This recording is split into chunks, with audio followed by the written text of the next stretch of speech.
Alhamdulillah wassalatu wassalamu ala Rasulillah Muhammad ibn Abdillah alladzi khassa bi syafa'ah ma ba'du.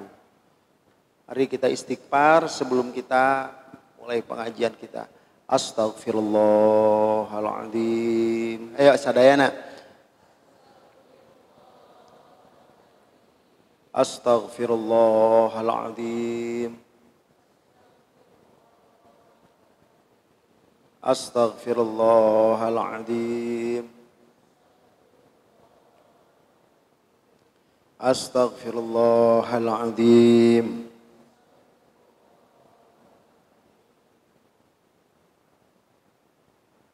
Al-Fatihah.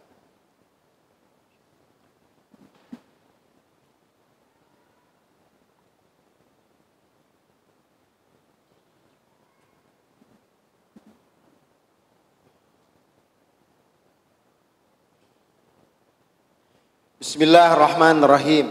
Assalamualaikum warahmatullahi wabarakatuh. Alhamdulillah. Alhamdulillahilladzi amarna bil ittihadi wal i'tisam bihamlil matin wa nahana 'anit tanazu' wat tafaruq fi kitabil mubin. Wassalatu wassalamu ala Rasulillah Muhammad ibn Abdillah alladzi khassa bi syafa'ah amma ba'du. Teman-teman pengajian teman hijrah,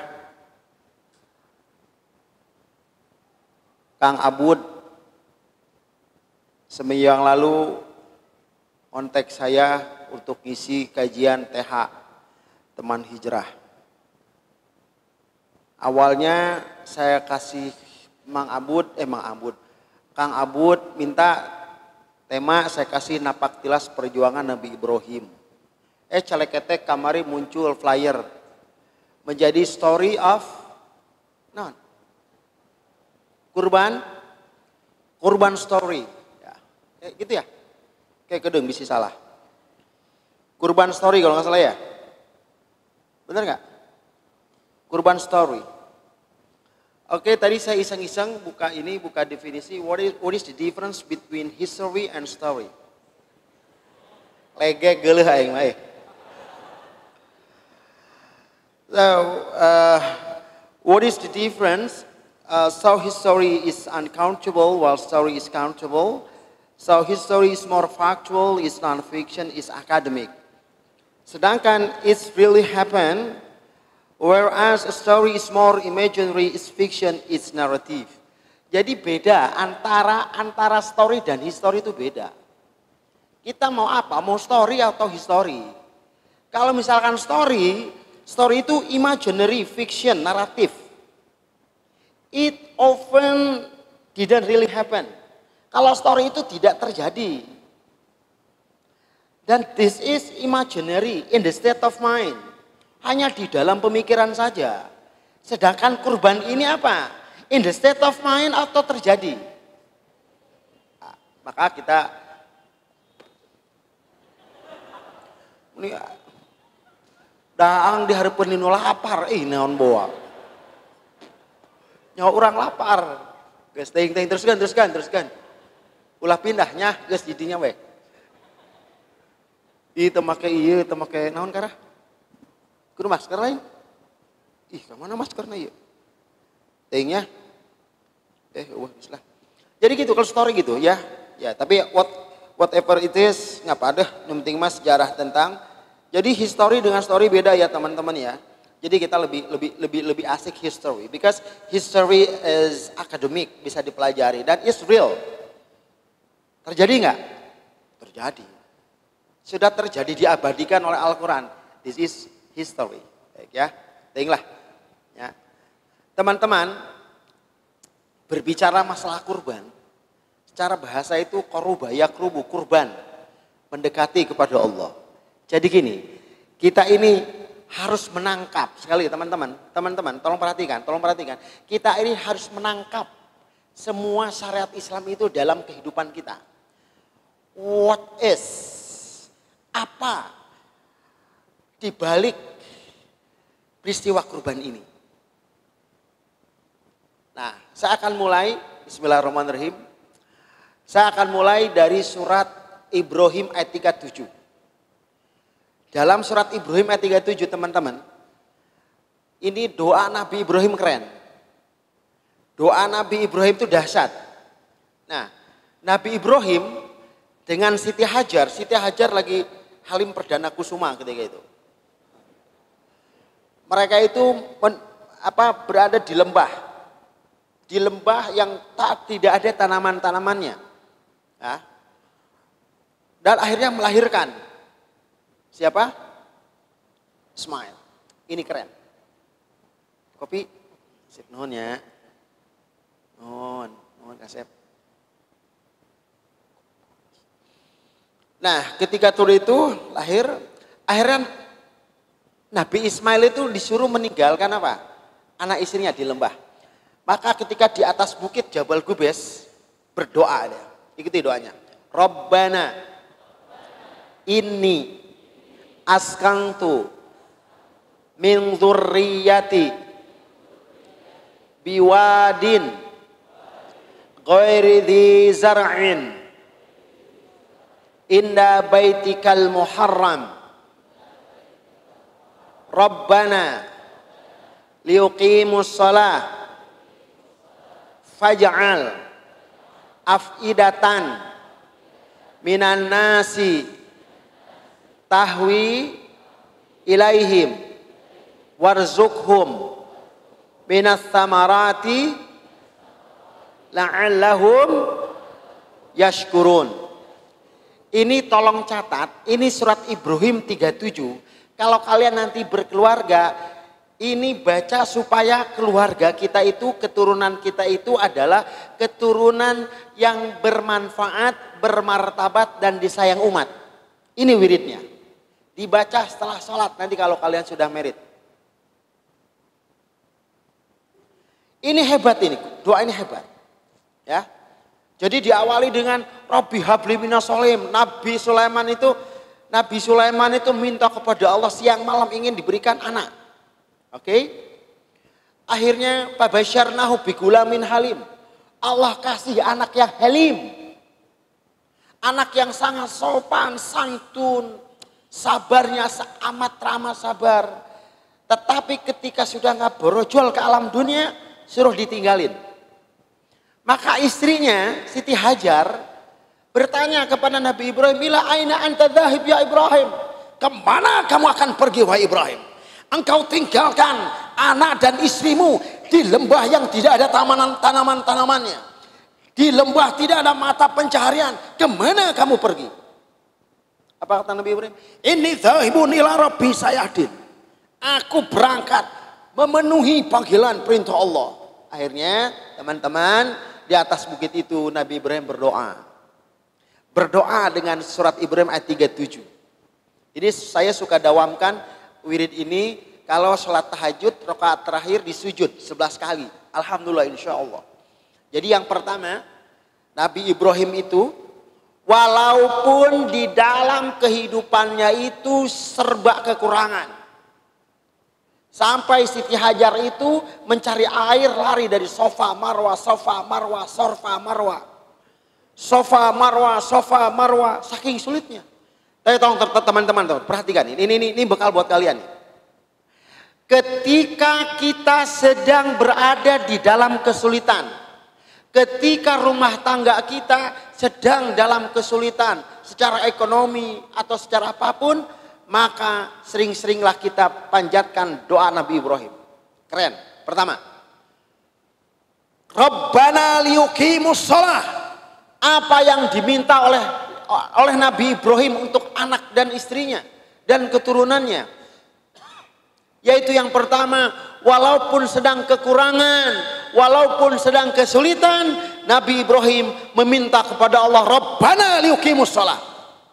Ya Allah ya Rabb, jadikanlah anak keturunanku itu ahli sholat. Suka mendirikan sholat. Ini keren. Tolong catat teman-teman. Rumus untuk mengatasi dan keluar dari segala kesulitan hidup. Ada rumusnya. Rumus keluar dari kesulitan, mengatasi kesulitan, rumusnya adalah tingkatkan ibadah, tingkatkan sholat, barengi dengan usaha nyata. Dan nyatunya jangan. Tingkatkan ibadah, tingkatkan sholat, iringi dengan usaha yang nyata. Usaha yang sesuai dengan syariat. Insya Allah kelar. Nah, balik lagi ke materi. Nah itu teman-teman. Ini saya the history of Kurban. History of Kurban. Itu yang diminta. Siti Hajar, satajidini insyaallah minas sabr raditu billahi rabba wa bil islami dina raditu billahi rabba. Aku ridho, silahkan kau pergi. Mengeteh teuing akang. Alhamdulillah. Nuhun ya. Nuhun. Mohon izin ya, minum dulu ya.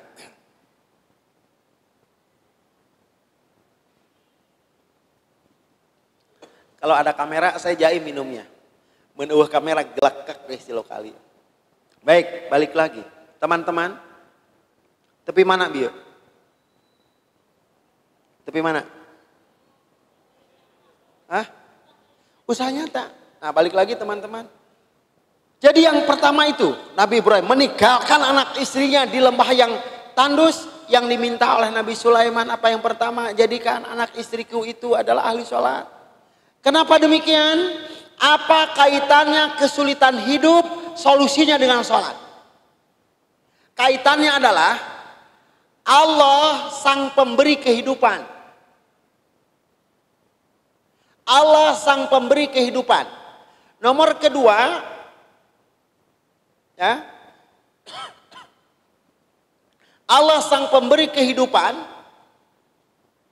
Dan ketika kita di dalam kesulitan kehidupan itu, maka yang nomor kedua, turut ke arah bahasa Indonesiana. Ikuti aturan Allah, maka Allah akan memberikan kehidupan kepada kita. Allah sang pemberi kehidupan dan sholat perintah siapa? Lakuin. Itu aja kuncinya.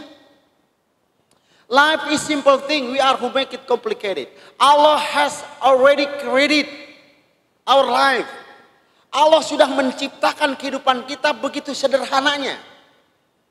Begitu sederhana untuk dijalankan. Sekali lagi, Allah menciptakan kehidupan ini bagi kita sungguh sangat amat sederhana untuk kita jalankan. Kuncinya ikutin aja maunya Allah. Sederhana hidup. Kenapa hidup ini jelimet dan ribet? Karena kita ngikutin ego diri, ambisi kita. Ikutin aja maunya Allah, selesai, kelar. Imam pandang loba kahayang geuleuh teh naon boa. Tah salat naon, naon. Salat tarahe, ngaji embung hayang asup surga. Kakolot ngalawan. Ini. Kikeun mah teke kos kitu mah awas nya. Ulah ngalawan kakolotnya. Jangan ngaku sukses mun masih keneh ngalawan kolot. Bener. Milenial kakolot ngalawan salat embung. Begitu teman-teman. Nah itu. Maka yang pertama, Rabbana liuqimus shalah. Ya Allah ya Rabb, jadikan anak keturunan itu ahli salat. Nomor kedua, faj'al afidatam minan nasi tahwi ilahim. Doa apa yang dipanjatkan oleh Nabi Ibrahim kepada anak keturunannya? Yang nomor kedua adalah faj'al afidatam minan nasi tahwi ilahim. Jadikan hati manusia cenderung kepada anak keturunanku. Artinya apa? Punya anak, punya keturunan yang disayang umat. Amin. Itu.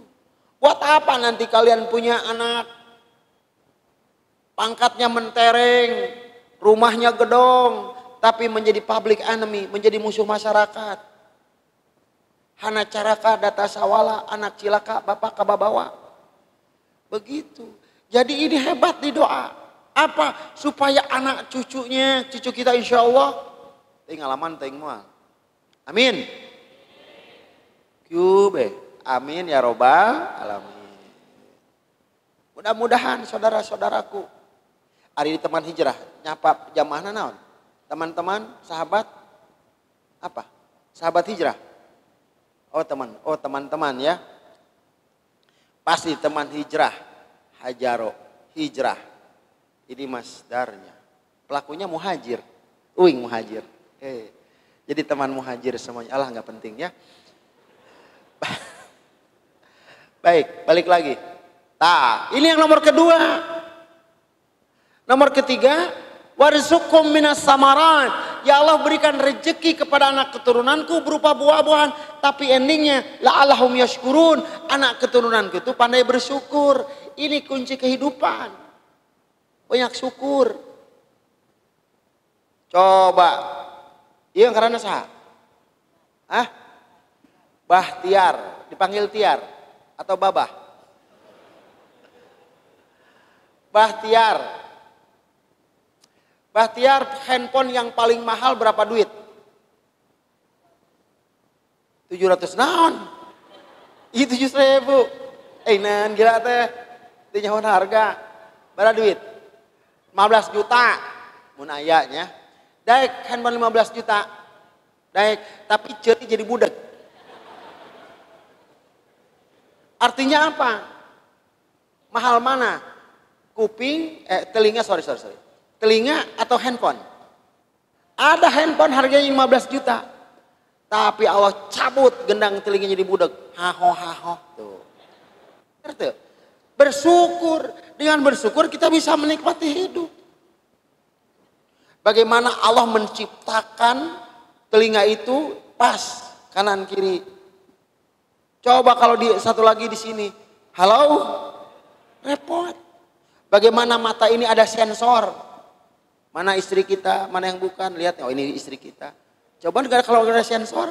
KB dianggap pamajikan, ribut. Ya, syukur. Kita bisa berkedip kayak gini. Bahtiar mau kamu sekian setengah detik sekali kicep. Tolong catat. Kesulitan yang paling sulit dalam hidup ini adalah menghitung nikmat Allah. Sulit sekali. Tidak bisa dihitung. Oksigen yang kita hirup, sok berapa? Tanyakan bagaimana nikmatnya oksigen dan nafas ketika kita ini ada di tengah hutan dan hutan itu kaduruk. Dan hutan itu kebakar asap. Dan tanyakan bagaimana nikmatnya bernapas kepada teman kita yang terkena penyakit asma. Pakai oksigen. Alhamdulillah. 5 menit 200.000. Hayo diri pada menit. Hat bayar ke Allah. Kayak itu mual. Baik, udah selesai. Nah itu yang pertama teman-teman. Nah kembali kepada history. Kita lihat di dalam surat As-Saffat. Ya.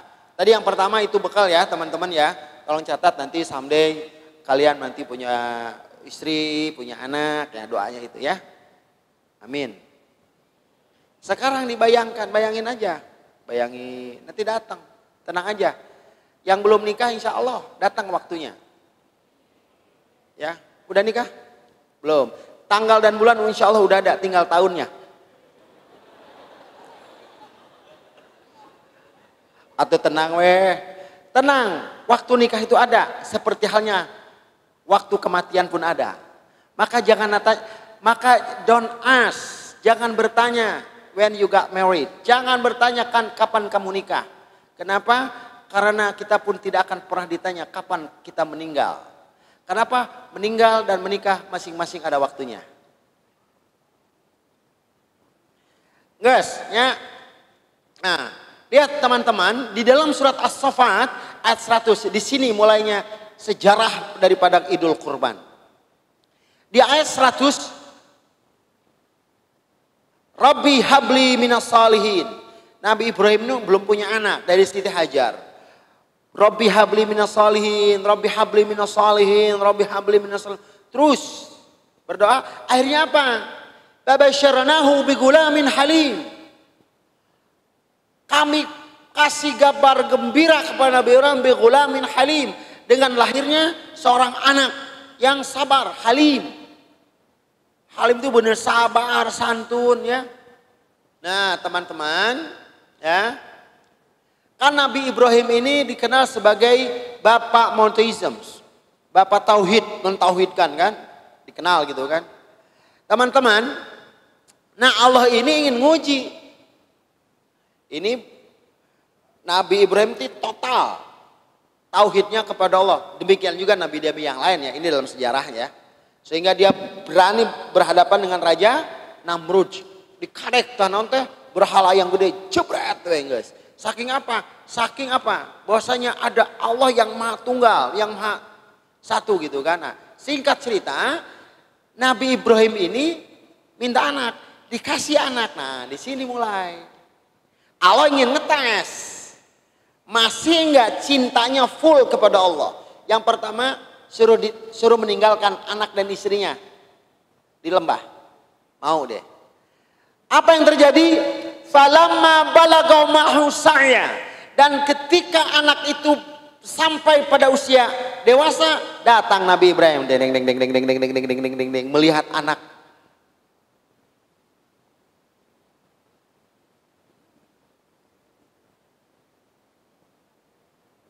Melihat anaknya udah gede. Nudi anti tika mari, nudi anti tika mari, nudi dago ti bareto, nudi impleng ku kateneng. Iya anak geus gede dedeg sampeng. Artinya anak yang didambakan kelahirannya karang sudah gede. Nabi Ibrahim datang melihat anaknya. Anak king raja. Begitu sayangnya Nabi Ibrahim kepada Nabi Ismail. Lagi-lagi Allah tidak akan membiarkan Nabi Ibrahim mendua cintanya. Apa yang terjadi? Ya bunayya inni ara fil manam anni azbahuka. Ini teman-teman, ini bahasa Quran ini bahasa keren di dalam mendidik anak. Jadi buku psikologi yang pertama kali di dunia itu Al-Quran. Bagaimana ini parenting? Bagaimana peran seorang bapak di dalam berkomunikasi kepada anaknya dengan kata-kata ya bunaya. Singkat cerita, datang bapaknya, nemuin Ismail. Anakku sayang ya bunaya, wahai ananda. Dielus dulu, disintrek apa namanya? Apa bukan disintrek? Disentuh dulu, bukan sintrek. Sentuh maksudnya. Disentuh dulu hatinya dengan kata-kata ya bunaya, wahai anakku sayang. Dilus dulu hatinya. Tadi malam abah mimpi kamu teh kudu dipencit. Fangzur maza taro, kemukakan apa pendapatmu? Keren gak? Gimana nak ini bapak teh malam teh ya? Lebih dari sekali mimpi lagi kamu terus sembelih. Lihat teman-teman. Karena hatinya sudah disentuh dan dia diajak ngobrol bagaikan sahabat permainannya. Ya abati, fangzur maza taro, kemukakan nak apa pendapatmu? Apa kata Nabi Ismail? Ya abatif al ma tu'mar. Mangga teh teuing Bapak sim kuring nyerainkeun ti korok pikeun gorokeun tak pikeun teuk-teukeun. Nah, artinya wahai ayahku silahkan lakukan saja apa yang diminta sama Allah, kusrahkan diriku untuk kau sembelih. Wantok ieu Ismail ka dieu. Sia ku dipencit sia wae. Teu kitu diajak ngobrol heula pan. Sia mung daek teu daek kudu daek sia. Enggak gitu, asik dulu. Coba asik dulu. Ya. Anak-anak saya itu kan baru lulus SMP masuk ke jenjang berikutnya ke aliyah tadinya. Ngobrol gitu malam-malam tiga sama istri saya terus digombel, hayang ka mana ning kieu deh. Nu penting mah nya genah pan. Disentuh ininya. Dah selesai. Nah setelah itu berikutnya apa yang terjadi? Qala ya abati fal masatu ini insyaallah minas sabirin. Nah lihat. Falamma aslama wa tallahu lil jabin. Falamma aslama wa tallahu lil jabin. Nah gini ya. Puntennya Asep. Falamma aslama tiar ke dia. Dia mana? Di dia tah. Ya. Ya, dia. Tempelkan keningmu di sini. Pelipismu sini. Nah, lihat nih. Nah. Falamma aslama wa tallahu lil jabin. Solong singnya. Falamma aslama wa tallahu lil jabin, dan tatkala keduanya menyerahkan diri kepada Allah, wa tallahu lil jabin, dan pelipisnya siap dipencit. Nah, berikutnya. Wa nadainahu ayya Ibrahim, dan ketika itu malaikat wa nadainahu ayya Ibrahim qad sadaqta ruya, wa Ibrahim, engkau telah mengimani mimpi kebenaran dari Allah. Ketika di sini wa padainahu, nyingkir, genjreng domba, begitu. Jadi dinitar, nah tradisi atuh bongan maneh diuk dihareup geus tah ya.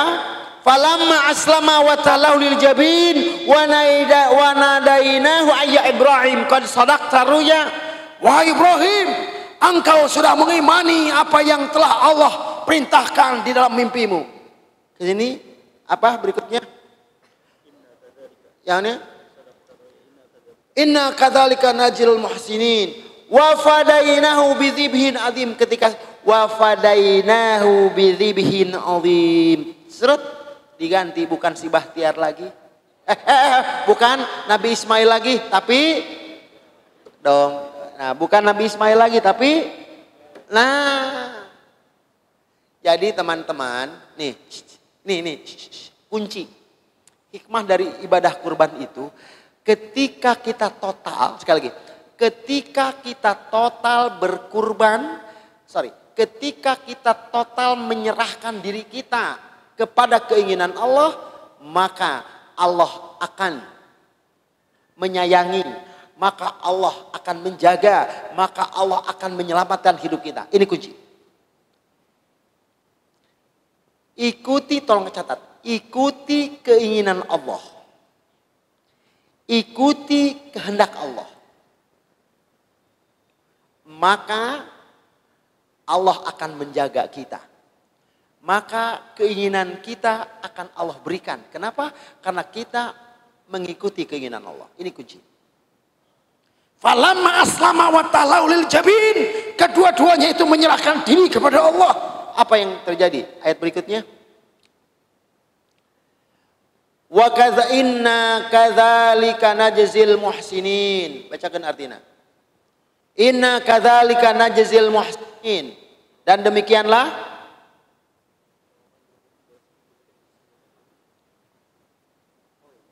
ayo, inna kadzalika najzil muhsinin. Nah, Allah akan membalas orang-orang yang berbuat baik, yang mau tunduk. Nah, udah, kita balikin teman-teman, lihat tangan saya, lihat tangan saya.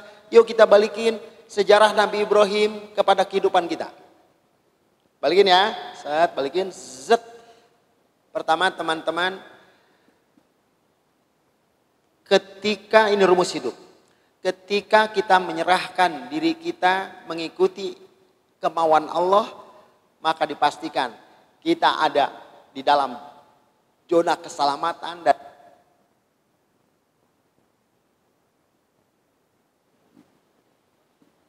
tes.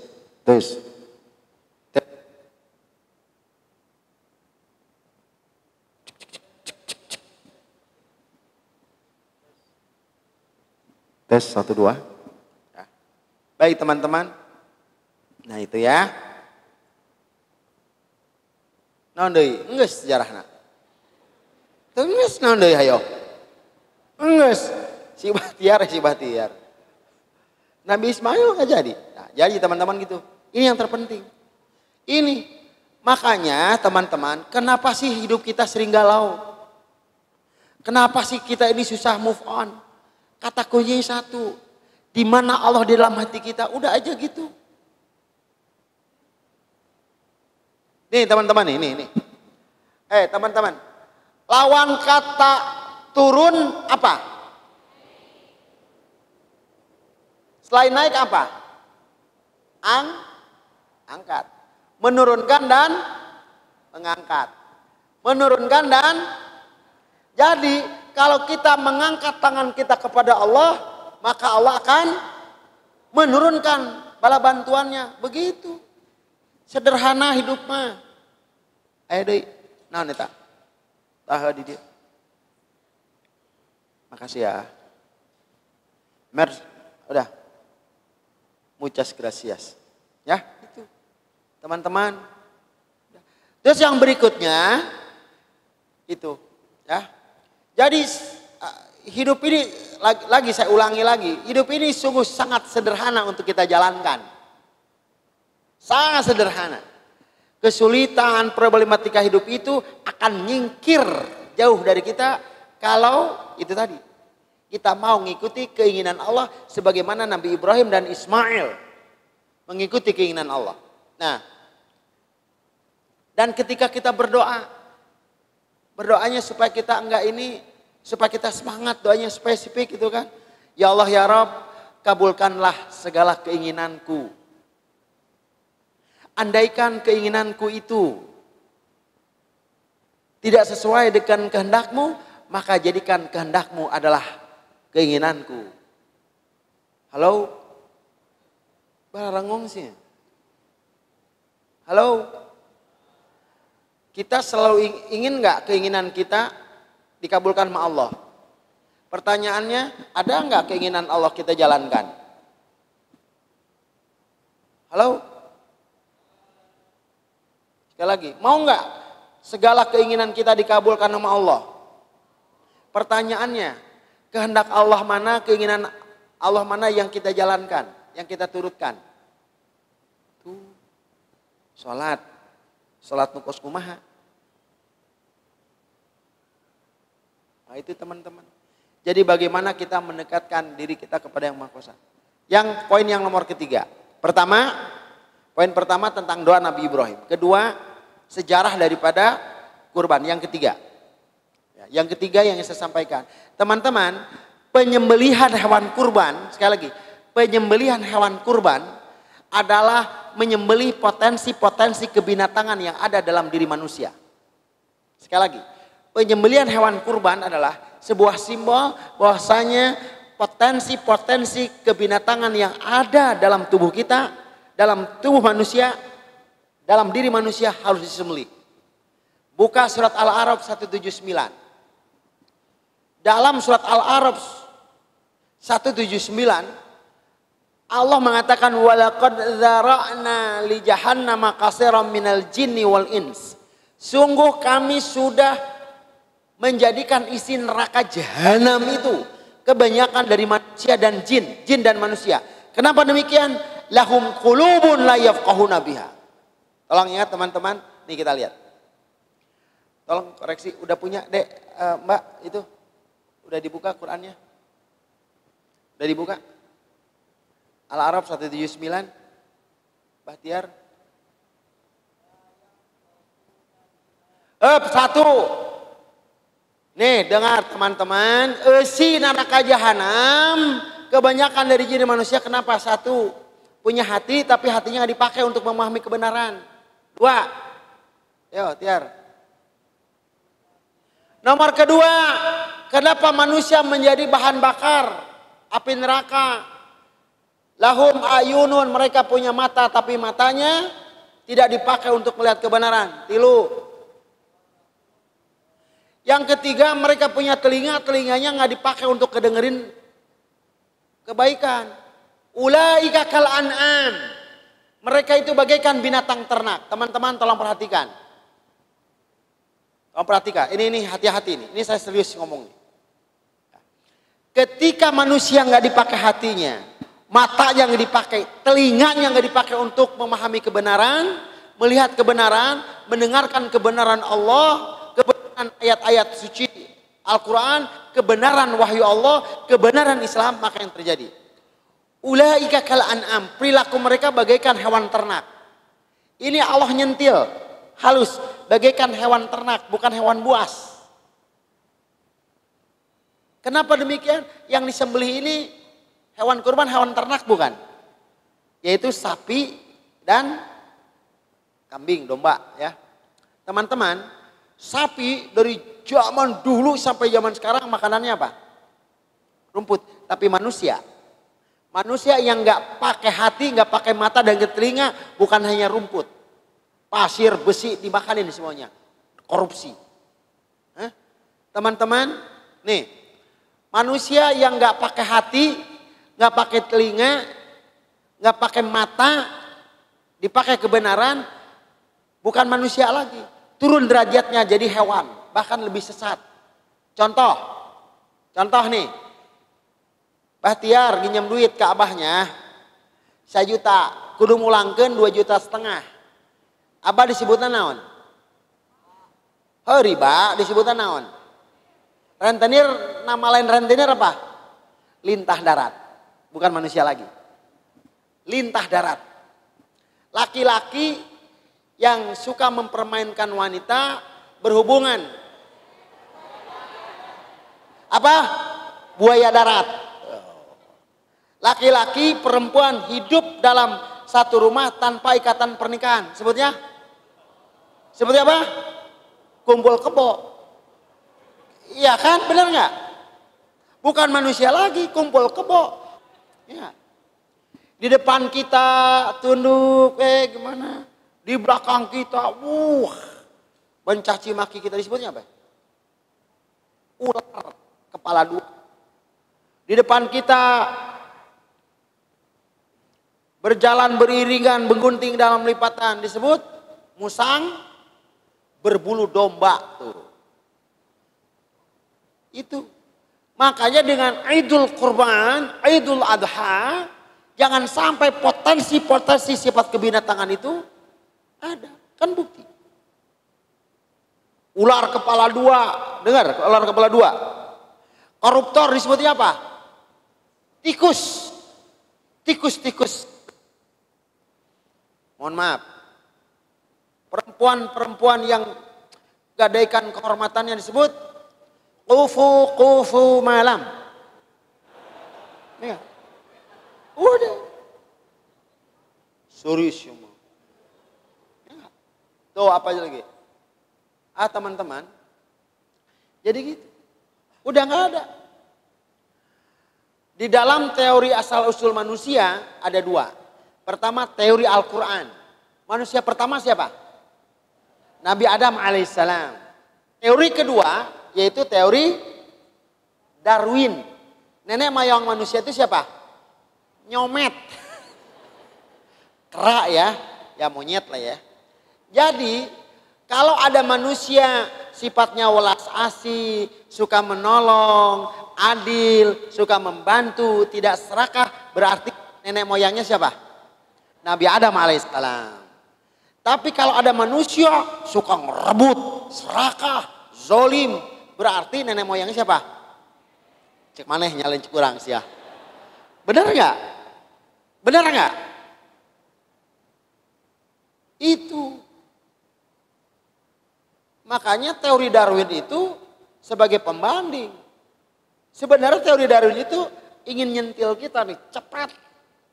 Kalau kamu jati diri kamu benar di dalam jalan kebenaran dan kebaikan, berarti nenek moyangmu itu adalah Nabi Adam dan Siti Hawa.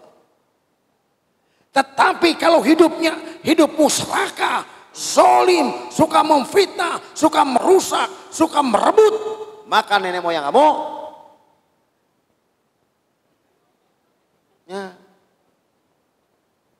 ayo, apa nenek moyangnya? Kan sifatnya. Nah, baik teman-teman, demikian ya. Jadi itulah Idul Adha. Kata Allah, aku hanya menerima, aku tidak menerima daging dan darahnya. Yang aku terima apanya? Takwa, spiritnya. Ya teman-teman ya. Mudah-mudahan nih ya. Tahun depan bisa berkurban. Saya suka, tolong ya. Nih. Tolong nih, ini yang di medsos nih, tolong. Saya kemarin ngejapri teman, jadi dia nampilin sebuah gambar gitu ya. Gambarnya itu sound the ship, diikat, besok aku mau disembelih. Lur, tolong dong ini syariat Islam jangan dipermainin. Oh siap. Ya. Jangan ya nanti ada suka iseng gitu enggak? Ya suka iseng gambar sound the sheep, boneka. Gue besok mau disembelih kurban, jangan. Itu pelecehan kepada syariat. Ya, hati-hati ya. Dah ya begitu ya teman-teman.